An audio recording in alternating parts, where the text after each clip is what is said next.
আমি চাগে সকলোৱে জানো যে এপেক্স বেংক এছিষ্টেণ্টৰ এক্সামত যোৱা বৰ্ষৰ যদি কুৱেশ্যন পেপাৰ আমি চেক কৰোঁ তাতে আছামিজ লিটাৰেচাৰৰ ওপৰত তাতে কুৱেশ্যন দেখা গৈছিলে চ' আজি আমি আছামিজ লিটাৰেচাৰৰ ওপৰত কেনেকুৱা ধৰণৰ কুৱেশ্যন আহিব পাৰে যোৱা বছৰৰ কুৱেশ্যন পেপাৰৰ আৰ্হিত আমি তাৰ ওপৰত আলোচনা কৰিম তো ইম্পৰ্টেণ্ট টপিকছ আৰু কিছুমান টিপছ এটা থাকিব চ' ভিডিঅ'টো স্কিপ নকৰাকৈ আপোনালোকে সম্পূৰ্ণকৈ চাব যোৱাবাৰ ভিডিঅ'টো যদি আপোনালোকে চায় অসমীয়া লিটাৰেচাৰ বা অসমীয়া সাহিত্যৰ পৰা কুৱেশ্যনছ দেখা গৈছিলে যে প্ৰথম অসমীয়া শিশু আলোচনীখনৰ নাম কি তো সেই ধৰণৰ কুৱেশ্যন আছিলে যাৰ শুদ্ধ উত্তৰ আছিলে ল'ৰা বন্ধু তো এইবাৰো চান্সেছ আছে এনেকুৱা ধৰণৰ কুৱেশ্যনছ আহিব পাৰে চ' আমিতো যোৱাবাৰ কুৱেশ্যনৰ আৰ্হিত আমি বেলেগ বেলেগ ভিডিঅ' লৈ আহি আছোঁ আৰু ভিডিঅ'বিলাক আপোনালোকে ভাল পাই আছে চ' ছাপৰ্ট কৰি যাব তো প্ৰথম কুৱেশ্যনটো চাই লওক what was the first Assamese magazines for women যিটো মহিলাসকলৰ বাবে প্ৰথম অসমীয়া মেগাজিনখন কোনখন আছিলে সেইটো সুধিছে চাৰিটা অপশ্যন আছে ঘৰ জেউতি জোনাকী ৰামধেনু আৰু আৱাসন শুদ্ধ উত্তৰটো কি হ'ব option A will be the correct answer ঘৰ জেউতিখন প্ৰথম অসমীয়া মেগাজিন হয় যিখন নেকি ওমেনৰ হয় ঠিক আছে এটা চক লিখাই আছে যে Ghar Jeuti was the first Assamese magazine dedicated to women first published in September 1927 যিখন নেকি 1927 চনৰ ছেপ্টেম্বৰ মাহত পাব্লিছ কৰা হৈছিলে from Sivasagar it was edited by the Kamalalaya Kakati and Kanaklata Chaliha এই নামকেইটা পাৰিলে মনত ৰাখিব লগতে এই ইয়েৰটো মনত ৰাখিব তো প্ৰথম অসমীয়া মহিলাৰ কাৰণে পাব্লিছ কৰা যিখন মেগাজিন আছামিজ ওমেন মেগাজিন সেইখনৰ নাম আছিলে Ghar Jeuti option A will be the correct answer মনত ৰৈ যাব ইমান বেছি টাফ নহয় নেক্সট আহিলে question number 2 which Assamese magazine is known as the pioneer of the Jonaki era তো নামৰ পৰা গমেই পাইছে জোনাকী এৰা কোনখন মেগাজিনৰ লগত জড়িত তো এখন জোনাকী মেগাজিন 1889 চনত যিখন কলকাতাৰ পৰা পাব্লিছ হৈছিলে হয়নে নহয় নেক্সট আহিলে আপোনালোকৰ ইয়াতে লিখাই আছে খুব স্পষ্টভাৱে যে Jonaki mark the beginning of the romantic age in Assamese literature জোনাকীয়ে অসমীয়া লিটাৰেচাৰ বিগিনিং কৰিছিলে যিটো ৰোমান্টিক এজৰ কথা আহিলে জোনাকী কথা আহে the Assamese magazine is known as the pioneer of the Jonaki era is Jonaki meaning Jonaki মানে হৈছে moonlight first published in 1889 published হৈছিলে ফ্ৰম কেলকাতাৰ পৰা এখন পাব্লিছ হৈছিলে অসমৰ পৰা পাব্লিছ হোৱা নাই কেলকাতাৰ পৰা পাব্লিছ হৈছিলে চ' কনফিউজন ক্ৰিয়েট নকৰিব this monthly publication spark the dawn of the romanticisms in Assamese literature এখন মন্থলি পাব্লিছ হয় it serve as the official mouthpiece for the literary society Asomiya Bhasha Unnati সাধিনী সভা এখন পাব্লিছ কৰিছিলে অভা উষা আমি প্ৰায় আগতে পঢ়িছোঁ অভা উষা পাছলৈ গৈ পিনি অভা উষাই কি হ'লগৈ অসম সাহিত্য সভা হ'লগৈ the magazine was launch and primarily edited by Chandrakumar Agarwala এইখন প্ৰাইমেৰীলি চন্দ্ৰকুমাৰ আগৰৱালাই এডিট কৰিছিলে with significant foundational contributions from the Trimurti of Assamese literature এতিয়া আছামিজ লিটাৰেচাৰ ত্ৰিমূৰ্তি বুলি কৈ দিয়াৰ লগে লগে জোনাকী যুগৰ ত্ৰিমূৰ্তি বুলি কৈ দিয়াৰ লগে লগে ডাঙৰ এটা কুৱেশ্যন এইটো আহি থাকে চন্দ্ৰকুমাৰ আগৰৱালা লক্ষ্মীনাথ বেজবৰুৱা আৰু হেমচন্দ্ৰ গোস্বামী এই তিনিগৰাকী মষ্ট ইম্পৰ্টেণ্ট তেওঁলোক জোনাকী যুগৰ ত্ৰিমূৰ্তি হয় এই যে পেৰাটো পঢ়িলোঁ এই পেৰাটোৰ পৰাও বহুত কুৱেশ্যনছ ইয়াতে ক্ৰিয়েট হ'ব কিন্তু গতিকে ইম্পৰ্টেঞ্চ দিব 3 নম্বৰ কুৱেশ্যনটো সুধিছে who was the first editor of the Jonaki অলপ আগতে কৈ আহিলোঁ চন্দ্ৰকুমাৰ আগৰৱালা হৈছে প্ৰথমগৰাকী এডিটৰ সৈতে হয় জোনাকী ঠিক আছে নেক্সট আহিলে ইয়াত লিখাই আছে যে Chandrakumar Agarwala was the first editor of the Jonaki next যদি যাওঁ কুৱেশ্যন নম্বৰ 4 সুধিছে যে which is the first Assamese daily newspaper Asomiya প্ৰথম ডেইলি নিউজ পেপাৰখনৰ নাম কি দৈনিক বাতৰিখনৰ নাম কি তো সেইখনৰ নাম হৈছে দৈনিক বাতৰি নামৰ পৰাই গমে পাব option C will be the correct answer Dainik Batori was the first Assamese daily newspaper ঠিক আছে নেক্সট 5 নম্বৰ কুৱেশ্যনত who founded the Assam Tribune এখন মষ্ট পপুলাৰ নিউজ পেপাৰ হয় এতিয়াও চলি আছে যিহেতু সেই নিউজ পেপাৰখন কোনে ফাউণ্ড কৰিছিলে শুদ্ধ উত্তৰটো হ'ব ৰাধা গোবিন্দ বৰুৱা বাকীখিনি ভুল অপশ্যন চ' অপশ্যন এটো হ'ব শুদ্ধ উত্তৰ ঠিক আছে তো ৰাধা গোবিন্দ বৰুৱাই কি কৰিছিলে ফাউণ্ড কৰিছিলে the Assam Tribune in the year of the 1939 চ' মনত ৰাখি থৈ দিব নেক্সট কুৱেশ্যনলৈ যোৱাৰ আগতে আপোনালোকৰ এইখিনি চাব পাৰে যিহেতু আমাৰ জ্ঞানতীৰ্থ এইটো ছাকচেছ এডুকেশ্যনৰ তৰফৰ পৰা এইবাৰ এটা গ্ৰেট ইনিচিয়েটিভ বুলি ক'ব লাগিব কাৰণ 10 দিনীয়া আমি লাইভ মক এক্সামৰ আয়োজন কৰিছিলোঁ specially for assistant exam Assam cooperative apex bank 2026 কাৰণে আৰু তাৰে ইয়াত মক এক্সাম 3 এইটো ৰিজাল্ট তো তেনেধৰণে আমি মক এক্সাম 1, 2, থ্ৰী সকলোখিনি ৰিজাল্টসমূহ পাব্লিছ কৰি আছোঁ গতিকে যদি আপোনালোকে জড়িত হ'ব বিচাৰে এই ধৰণৰ মক এক্সামসমূহত তেতিয়াহ'লে আপোনালোকে আমাৰ সৈতে কণ্টেক্ট কৰিব পাৰে আমাৰ কণ্টেক্ট নাম্বাৰ এইটো ইয়াতে হোৱাটছআপ কৰিলে হ'ব ফোন নকৰিব 6026300671 তাতে হোৱাটছআপ কৰিলে সকলোখিনি ডিটেইলছ গম পাব আৰু যদি লাইভ এক্সাম দিবলৈ আপোনালোকৰ অসুবিধা হয় যিকোনো ধৰণৰ কাৰণত তেতিয়াহ'লে আপোনালোকে আমাৰ মক পেপাৰসমূহ ডিৰেক্টলি লৈ ল'ব পাৰিব ঠিক আছে 6 নম্বৰ কুৱেশ্যনটো যাম 6 নম্বৰ কুৱেশ্যনটো সুধিছে যে which magazine is known as the symbol of the Ramdhenu era তো এই ধৰণে কৈ দিলে তো ইজিয়ে হৈ যায় ৰামধেনু এৰা লগত কোনখন জড়িত থাকিব ৰামধেনু মেগাজিনখনে জড়িত থাকিব ঠিক আছে ইয়াতে খালি এই যে লিখি থৈছে এইখিনি important the post independence literary period is often call Ramdhenu era the Assamese literary magazine known as the symbol of the Ramdhenu era is Ramdhenu. First launched in April 1950. 1950 চনত ৰামধেনুখন পাব্লিছ হৈছে বুলি কৈছে and founded by the Indo-Kamal বেজবৰুৱাই found কৰিছে. It lent its name to an entire epoch of the modern Assamese literature. Next আহিলে question number 7 তাতে সুধিছে যে who was the editor of the Ramdhenu magazine? Ramdhenu magazine ৰ editor কোন হয় আমাক সেইটো সুধিছে. এটা অপচন আছে ডক্টৰ বীৰেন্দ্ৰ কুমাৰ ভট্টাচাৰ্য লক্ষ্মীনাথ বেজবৰুৱা হোমেন বৰগোহাঁই ডিত আছে নগেন শইকীয়া শুদ্ধটো হ'ব বীৰেন্দ্ৰ কুমাৰ ভট্টাচাৰ্য আছিলে এই ৰামধেনু মেগাজিনখনৰ এডিটৰ ঠিক আছে ইয়াতে লিখাই আছে যে the most prominent and celebrated editor of the historic Assamese literary journal Ramdhenu was the Gyanpith award winning writer Dr. Birendra Kumar Bhattacharya তাৰমানে বীৰেন্দ্ৰ কুমাৰ ভট্টাচাৰ্যই হৈছে এই যিখন মেগাজিনখনৰ নামটো আছে ৰামধেনু মেগাজিনৰ তেখেত হৈছে এডিটৰ আৰু সেই তেখেত হৈছে জ্ঞানপীঠ এৱাৰ্ড উইনাৰ আমাৰ অসমৰ পৰা প্ৰথমগৰাকী জ্ঞানপীঠ এৱাৰ্ড উইন তেওঁ কৰিছে তেওঁৰ নভেল মৃত্যুঞ্জয়ৰ কাৰণে ঠিক আছে his tenure as editor during 1960s is considered as the golden era of Assamese literature কাৰণ তেওঁ অসমীয়া সাহিত্যলৈ যথেষ্টখিনি তেওঁ বৰঙণি আছে an epoch often referred to as the Ramdhenu era next আহিলে 8 নম্বৰ question এইবিলাক question হিচাপে আছে পাছত which was the first Assamese monthly magazine আমাৰ অসমীয়া প্ৰথমখন monthly magazine খনৰ নাম কি সেইখনৰ নাম হৈছে অৰুণোদয় 1846 ত কি কৰা হৈছিল পাবলিশ কৰা হৈছিল আমি সকলোৱে জানো who is the founder of the Orunodoi আপোনালোকে কমেন্ট কৰিবচোন এটো ইজি কোৱেশ্চন জানিব লাগে অৰুণোদয় 1846 ত ষ্টাৰ্ট কৰা হৈছিল আৰু এখন ফাৰ্স্ট আছামিজ monthly magazine বুলি আমি ক'ব পাৰো ঠিক আছে ভুল নকৰিব যিখিনি কৈছো মনত ৰাখি যাব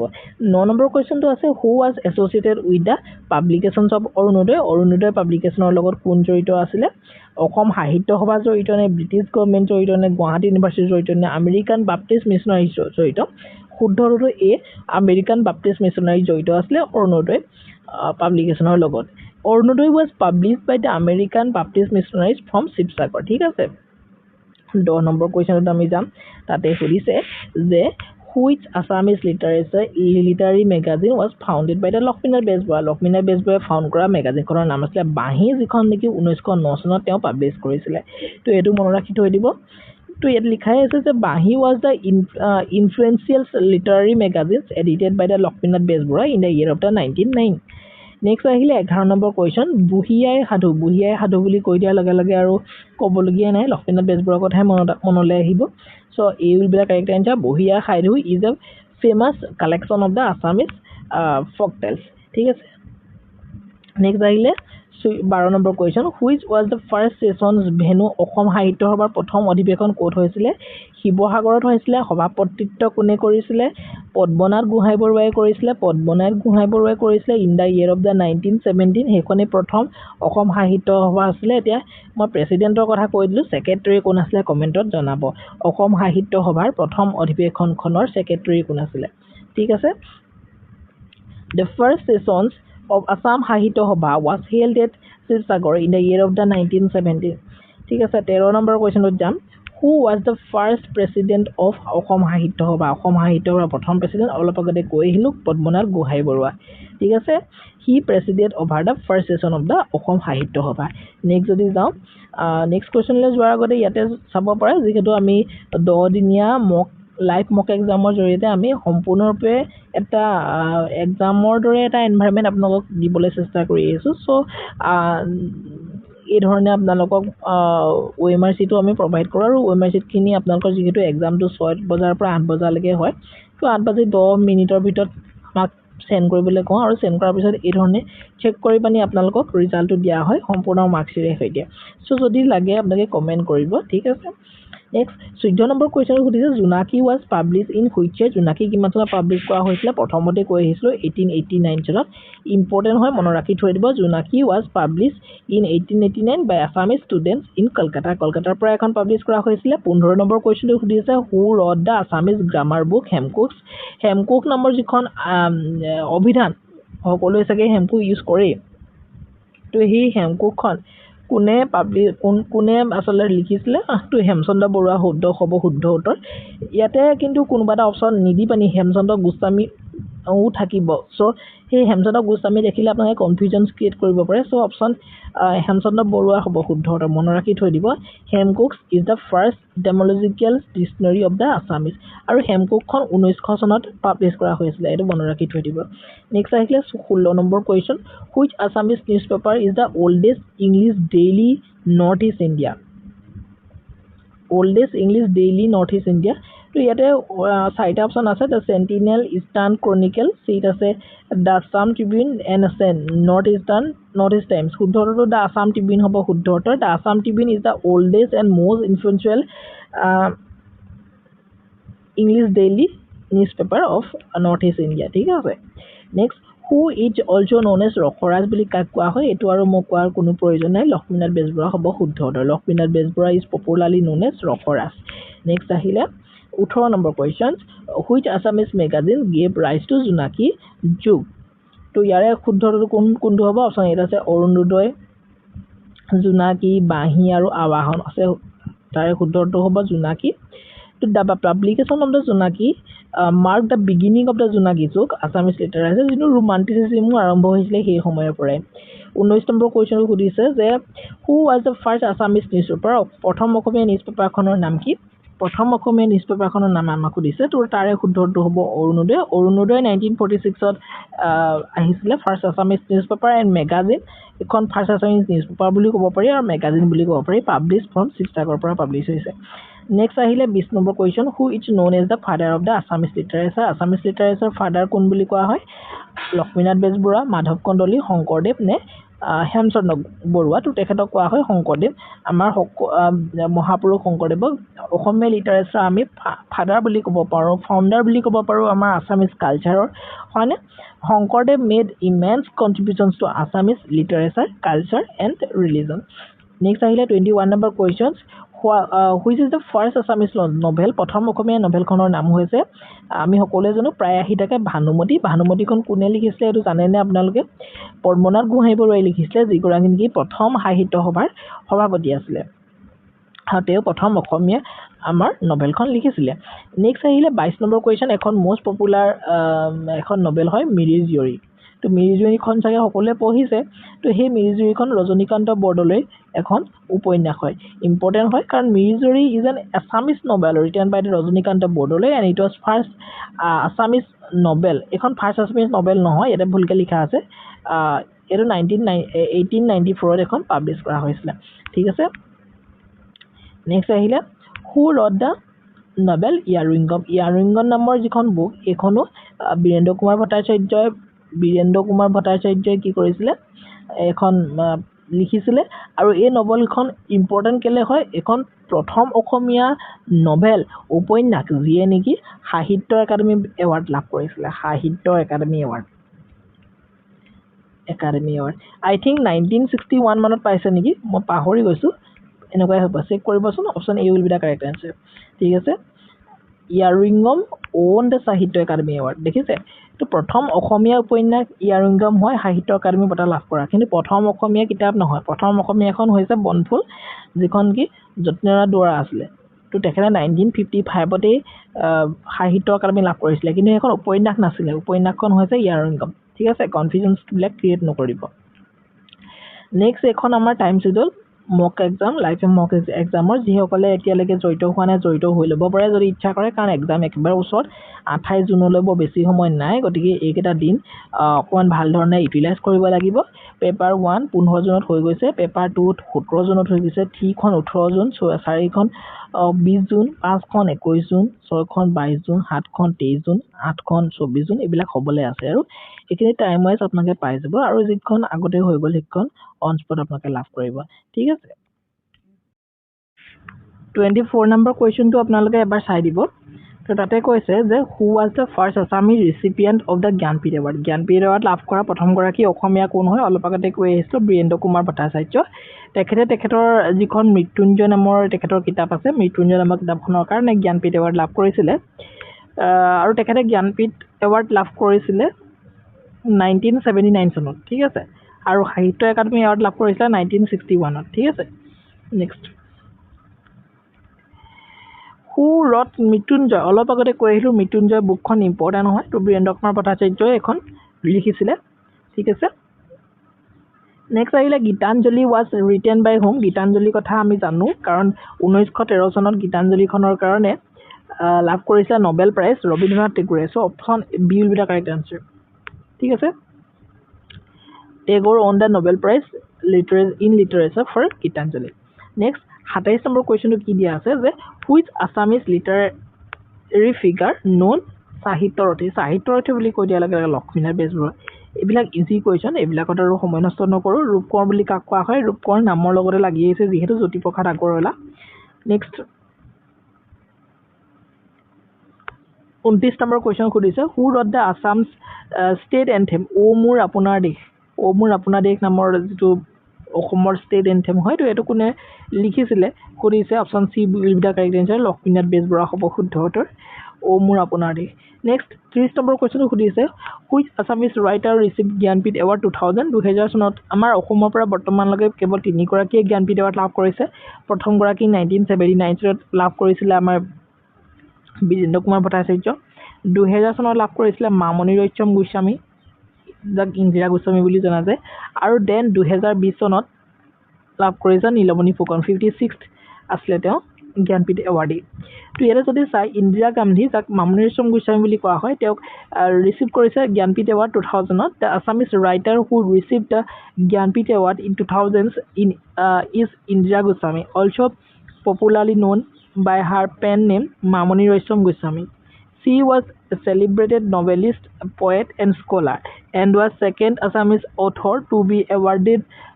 this prestigious literary honor. Some of her most acclaimed work include Datal Hatir Uyed Huya Hauda তেওঁৰ উপন্যাস হয় মামৰে ধোৱা তৰোৱাল তেওঁৰ হয় তো এখিনি মনত ৰাখি থৈ দিব Kirtan Ghosha was written by whom Kirtan Ghosha কোনে লিখিছিলে শংকৰদেৱ কীৰ্তন ঘোষাৰ লগত জড়িত ইজি কুৱেশ্যন যদি এই ধৰণৰ কুৱেশ্যনছ কিন্তু প্ৰতিটো এক্সামতে দেখাই যায় সাধাৰণতে নেক্সট এখন আমাৰ মক পেপাৰসমূহৰ এডভাৰটাইজমেণ্টটো তো ফোন নম্বৰ এইটো 6026300601 তাতে কণ্টেক্ট কৰিলে সকলোখিনি ডিটেইলছ গম পাব যদিহে মক পেপাৰ ল'ব বিচাৰে নামঘোষাখন কোনে লিখিছিলে মাধৱদেৱে লিখিছিলে ইজি কুৱেশ্যন সকলোৱে জানে ইন হুইচ ইয়াৰ চন্দ্ৰকান্ত অভিধান ৱাজ পাব্লিছ চন্দ্ৰকান্ত অভিধান অসম সাহিত্যভাৱে পাব্লিছ কৰিছিলে in the year of the 1933 option D will be the correct answer ঠিক আছে নেক্সট 34 নম্বৰ কুৱেশ্যনত সুধিছে which Assamese literary work is written by Lakshminath Bezbaroa কোনটো লিখিছিলে মৃত্যুঞ্জয় আৰু ইয়াৰ অংকম আমাক কোনে লিখিছিলে কৈ আহিলোঁ বীৰেন্দ্ৰ কুমাৰ ভট্টাচাৰ্য মিৰিজুৱে কোনে লিখিছিল ৰজনীকান্ত বৰদলৈ লিখিছে তো বুঢ়ী আই সাধুৱে হ'ব শুদ্ধ উত্তৰ ঠিক আছে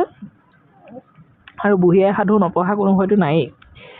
35 নম্বৰ কুৱেশ্যন হু ৰট ককা দেউতাৰ আৰু নাতি ল'ৰা কোনে লিখিছিলে লক্ষ্মীনাথ বেজবৰুৱা নৱকান্ত বৰুৱা হোমেন বৰগোহাঁই আৰু সৈয়দ আফজল মালিক শুদ্ধ হ'ব option A will be the correct answer Lakshminath Bezbaroa it is one of the most famous children's literary works in Assamese next যদি চাওঁ আমাৰ কুৱেশ্যন নম্বৰ 36 তাতে সুধিছে which Assamese writer is popularly known as Kalaguru বুলি কাক কোৱা হয় কলাগুৰু বিষ্ণুপ্ৰসাদ ৰাভা ঠিক আছে এটা 20 জুনত ৰাভা দিৱস হৈ গৈছেহে নহয় জানো নেক্সট আহিলে Bishnu Rabha is also' known as Kalaguru for his contributions to art literature music and culture next আহিলে 37 number question who wrote the Pather Panchali নামৰ যিখন নবেল এইখন কোনে লিখিছিলে শৰৎচন্দ্ৰ চট্টোপাধ্যায় বিভূতিভূষণ বন্দ্যোপাধ্যায় বংকিম চন্দ্ৰ চট্টোপাধ্যায় আৰু ৰবীন্দ্ৰনাথ টেগোৰ মনত ৰাখিবলৈ গোটেইকেইজন চট্টোপাধ্যায় বন্দ্যোপাধ্যায় দি দিছে শুদ্ধটো কিন্তু হ'ব বিভূতিভূষণ বন্দ্যোপাধ্যায় মনত ৰাখি থৈ দিব ইম্পৰ্টেণ্ট হয় Pather Panchali Pather Panchali is a classic Bengali novel হয় আৰু এইখন বিভূতিভূষণ বন্দ্যোপাধ্যায়ে লিখিছিলে 38 নম্বৰ কুৱেশ্যনক সুধিছে who is the writer of the novel হালধীয়া চৰায়ে বাওধান খায় হালধীয়া চৰায়ে বাওধান খায় বুকখন লিখিছিলে Homen Borgohain option A will be the correct answer the novel is a landmark work in Assamese literature তো অলকানন্দা কোনে লিখিছিলে অলকানন্দা লিখিছিলে নলিনীবালা দেৱীয়ে option B will be the correct answer Alakananda is an acclaimed এখন poetry anthology written by the renowned Assamese author Nalini Bala Devi. Published in the 1967, this celebrated work explores the theme of spiritual contemplations, patriotism, and praise. Next, question number 40. Who translated the Ramayana into Assamese for first time? Ramayana খনক অসমীয়ালৈ কোনে অনুবাদ কৰিছিলে Madhav Kandali next যদি যাওঁ question আছে 41 তাতে সুধিছে which Assamese writer is known as Walter Scott of Assam Walter Scott বুলি কাক কোৱা হয় ৰজনীকান্ত বৰদলৈক ৱাল্টাৰ স্কট অফ আছাম বুলিও কোৱা হয় হি আৰ্ণ দিছ টাইটেল তেওঁৰ নভেলবিলাকৰ কাৰণে তেওঁ এই টাইটেলটো পাইছে আৰু মিৰিজীয়ৰীখন ৰজনীকান্ত বৰদলৈৰ আছিলে অপশ্যন বিটো হ'ব শুদ্ধ উত্তৰ নেক্সট আহিলে which Assamese literary figure is known as the Natacharya Natacharya বুলি কাক কোৱা হয় নটচাৰ্য বুলি ব্ৰজনাথ শৰ্মাক কোৱা হয় ঠিক আছে নটসূৰ্যও কোৱা নাই নটচাৰ্য ব্ৰজনাথ শৰ্মা আৰু বনফুল কোনে লিখিছিলে বনফুলখন মই কৈছোৱে প্ৰথম অসমীয়া পুথি যিয়ে নেকি জ্ঞানপীঠ এৱাৰ্ড লাভ কৰিছিলে in the year of the 1955 so' এখন লিখিছিলে যতীন্দ্ৰনাথ দুৱৰা এখন ইম্পৰ্টেণ্ট হৈ পৰে 45 নম্বৰ কুৱেশ্যন সুধিছে which Assamese literary personality is known as Agnikobi Kamalakanta Bhattacharya সেইটো মনত ৰাখি থৈ দিব নেক্সট আহিলে 46 number question which Assamese writer is known as Natasurya হৈছে Phani Sarma option A will be the correct answer Phani Sarma এগৰাকী লিজেণ্ডাৰী এক্টৰো হয় আৰু তেওঁ ড্ৰামাটিষ্টো হয় ঠিক আছে which Assamese poet receive 56 Jnanpith award অলপ আগতে কৈ আহিছিলোঁ সেয়া আছিলে নীলমণি ফুকন তেখেতে জ্ঞানপীঠ এৱাৰ্ড লাভ কৰিছিলে ঠিক আছে তেখেতে কবিতা পুথিৰ কাৰণে জ্ঞানপীঠ এৱাৰ্ড লাভ কৰিছিলে আছামিজ পয়েট্ৰি কদমকলি কোনে লিখিছিলে সুৰত কদমকলি লক্ষ্মীনাথ বেজবৰুৱাই হ'ব শুদ্ধ উত্তৰ অপশ্যন এইটো শুদ্ধ উত্তৰ হ'ব in which city was Jonaki first publish অলপ আগতে কৈ আহিছিলোঁ একদম প্ৰথমতে তো এইটো কলকাতা হ'ব শুদ্ধ উত্তৰ ঠিক আছে নেক্সট 15 নম্বৰ কুৱেশ্যন সুধিছে which organisation publish Jonaki magazine কোনটো পাব্লিকেশ্যনে প্ৰকাশ কৰিছিলে অভা উষা কৈ আহিছিলোঁ অসমীয়া ভাষা উন্নতি সাধিনী সভা নেক্সট আহিলে 51 number question which Assamese magazine associated with the emergence of the modern Assamese short stories to modern Assamese short ষ্টৰিজৰ লগত কোনখন মেগাজিন জড়িত তো এখন আৱাসনৰ লগত জড়িত option B will be the correct answer while the earlier magazines Jonaki 1889 laid the foundational groundwork for Assamese prose. It is the monthly magazine's Awahan by Dhinanath Sharma. So, এইখিনি মনত ৰাখি থৈ দিব নেক্সট আছে 52 নম্বৰ কুৱেশ্যনত who was the founder editor of the Awahan magazine তো তেখেত আছিলে দীননাথ শৰ্মা মনত ৰাখি থৈ দিব B will be the correct answer ঠিক আছে 53 নম্বৰ কুৱেশ্যনত সুধিছে who was the editor of the Prantik মেগাজিনখনৰ এডিটৰ কোন সুধিছে শুদ্ধটো হ'ব Bhabendranath Saikia option A will be the correct answer next আহিলে আপোনালোকৰ এইটো অকণমান কণ্ট্ৰভাৰ্চি থাকে কাৰণ ফাউণ্ডিং চিফ এডিটৰ বুলি কৈ দিয়াৰ লগে লগে ভৱেন্দ্ৰনাথ শইকীয়া কিন্তু যদি অপশ্যনত থাকে ফাউণ্ডিং এডিটৰ তেতিয়াহ'লে কিন্তু প্ৰদীপ বৰুৱা হ'ব শুদ্ধ উত্তৰ মনত ৰাখি থৈ দিব ঠিক আছে প্ৰান্তিক মেগাজিনখন ফাৰ্ষ্ট পাব্লিছ কেতিয়া হৈছিলে 1981ত এখন প্ৰথম পাব্লিছ হৈছিলে 1981 সেইটো মনত ৰাখি থৈ দিব নেক্সট আহিলে 55 number question which magazine is publish Assam Sahitya সভা কোন সাহিত্য সভাই কোনখন মেগাজিন পাব্লিছ কৰিছিলে তো এখন হৈছে গৰিয়সী ঠিক আছে next Gariyasi magazine is publish as এখন মন্থলি মেগাজিন হয় মন্থলি এখন পাব্লিছ হয় প্ৰান্তিক মেগাজিনখন এখন ফৰ্নাইটলি